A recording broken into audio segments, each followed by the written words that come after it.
అంబేద్కర్ గారు కొలంబియా యూనివర్సిటీకి వెళ్ళినప్పుడు బైబిల్ స్టడీస్ అటెండ్ అయ్యేవారు.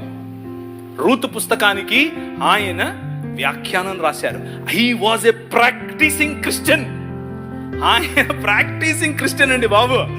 ఆయన ఒకరోజు 3 లక్షల మందితో కలిసి నేను బాప్తిజం తీసుకుంటాను అని చెప్పి ముందుకు వచ్చి మన మెథడిస్ట్ సంఘంలో ఉన్నటువంటి బిషప్ గారికి చెప్తే, బిషప్ గారు దానికి కావలసినటువంటి పనులన్నీ వసతులన్నీ ఏర్పాటు చేసుకునే క్రమంలో నెహ్రూ గారు ఫోన్ చేసి ఏంటండి మీరు ఇలా చేస్తున్నారంట, ఇలా చేస్తే మీకు ఈ పొలిటికల్ అపోజిషన్ ఎక్కువైపోద్దని చెప్పైతే మనోళ్ళు మాకొద్దండి, మీరు పొలిటికల్ కన్వర్షన్ అంట మాకొద్దు అని చెప్పి నెహ్రూ గారి ఒత్తిడికి లొంగారు. ఒక పక్క ఇంకొక ఆయనేమో గోసి కట్టుకుని నిరాహార దీక్షకి వెళ్ళాడు. ఏమని, నువ్వు వెళ్తే ఏ మతానికైనా వెళ్ళు కానీ క్రైస్తవానికి వెళ్ళొద్దని. ఆయన నువ్వు అత్తే నాకేంటి, నేను యేసు ప్రభువుని అనుసరిస్తా అని చెప్పాడు.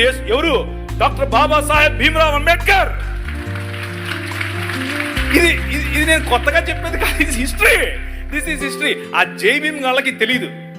చెప్పండి, వెళ్ళి ధైర్యంగా చెప్పండి.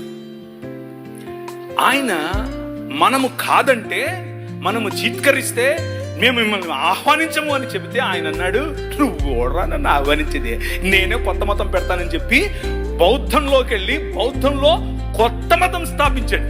ఆ మతం ఏంటనుకుంటున్నారు? క్రైస్తవమే.